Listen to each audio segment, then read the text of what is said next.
پاکستان کی خارجہ پالیسی کا ایک اہم موڑ لیاقت علی خان کا دورہ امریکہ ہے جو انہوں نے مئی 1950 میں کیا۔ اس سے چند ماہ قبل انڈیا کے وزیر اعظم جواہر لال نہرو امریکہ کا دورہ کر چکے تھے، جنہوں نے اعلان کیا تھا کہ کولمبس نے ہندوستان کی تلاش میں امریکہ دریافت کیا تھا اور میں یہاں ہندوستان سے امریکہ کو دریافت کرنے آیا ہوں۔ لیاقت علی خان نے اپنے دورہ امریکہ میں اس نعرے کو الٹا کر کے جواب دیا۔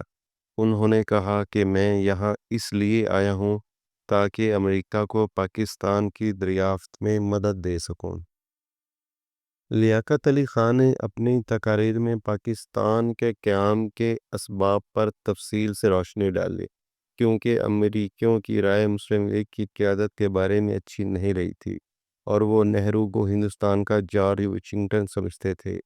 4 مئی 1950 کو سینٹ سے خطاب کرتے ہوئے انہوں نے پاکستان کے وجود میں آنے اور اس کی پالیسی کے بارے میں نہایت مؤثر انداز میں اظہار خیال کیا۔ انہوں نے کہا کہ پاکستان 100 ملین مسلمانوں کے ناقابل تسخیر عزم کا نتیجہ ہے، جنہوں نے محسوس کیا کہ وہ ایک بالکل الگ قوم ہے جس کو مستقل اقلیت کی پوزیشن میں نہیں دھکیلا جا سکتا، اور برصغیر اتنا وسیع ہے کہ اس میں دو قومیں یعنی ہندو اور مسلمان دو الگ الگ ملک بنا کر آزادی اور امن سے رہ سکتے ہیں۔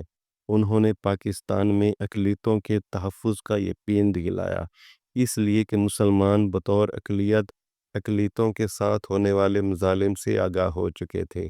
انہوں نے پاکستان میں بننے والے آئین کے بارے میں بھی اظہار خیال فرمایا۔ کانگریس کے ایوان زیری میں خطاب کرتے ہوئے انہوں نے اسلام کے معاشی نظام کو معاشی عدم توازن کا بہترین حل قرار دیا۔ انہوں نے پاکستان کی خارجہ پالیسی کے بنیادی نکات بھی گنوائے، جو کہ پاکستان کی سالمیت، اسلامی اصولوں کے تحت زندگی گزارنے اور معاشی ترقی تھی۔